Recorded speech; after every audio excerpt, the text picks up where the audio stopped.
નમસ્કાર, તમે જોઈ રહ્યા છો Gujarati news YouTube channel. Viral video અને તાજા સમાચાર જોવા માટે અમારી આ ચેનલને સબસ્ક્રાઇબ કરો. સુરત શહેરમાં ઝારખંડના સનસનાટીભર્યા મર્ડર કેસનો ચોંકાવનારો ભેદ ઉકેલાતા પોલીસ તંત્રમાં ભારે ચર્ચા જગાવી છે.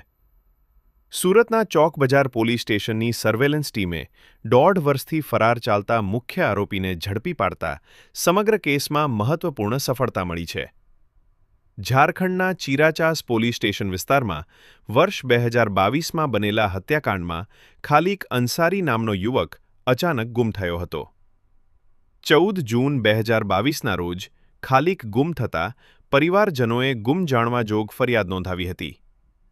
લાંબા સમય સુધી કોઈ પતો ન લાગતા પરિવાર ચિંતામાં મુકાયો હતો.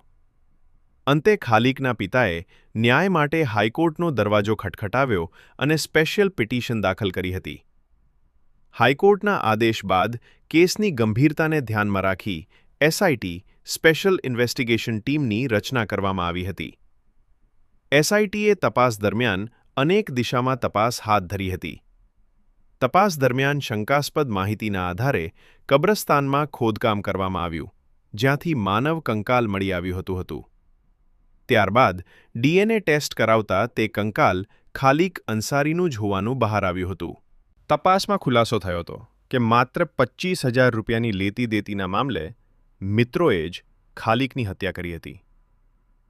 હત્યા બાદ આરોપીઓએ પુરાવા નષ્ટ કરવા માટે લાશને કબ્રસ્તાનમાં દાટી દીધી હતી. આ કેસમાં ઝારખંડ પોલીસે અગાઉ 2 આરોપીઓની ધરપકડ કરી હતી, પરંતુ મુખ્ય સૂત્રધાર રાજન ઉર્ફે રંજનકુમાર રાજેન્દ્ર રામ ફરાર થઈ ગયો હતો. ફરાર આરોપી સુરતમાં આવી છુપાયો હોવાની બાતમી મળતા સુરત ચોકબજાર પોલીસની સર્વેલન્સ ટીમે ટેકનિકલ માહિતી અને ગુપ્ત બાતમીના આધારે વેડ રોડ વિસ્તારમાં વોચ ગોઠવી હતી. અંતે પોલીસે રાજન રામને ઝડપી પાડી તેની અટકાયત કરી હતી. આરોપી સામે CRPC કલમ 70 હેઠળ વોરંટ જાહેર કરાયું હતું અને તે લાંબા સમયથી પોલીસને ચકમો આપી રહ્યો હતો. આરોપીની ધરપકડ બાદ હવે ઝારખંડ પોલીસને સોંપવાની તજવીજ હાથ ધરાઈ રહી છે.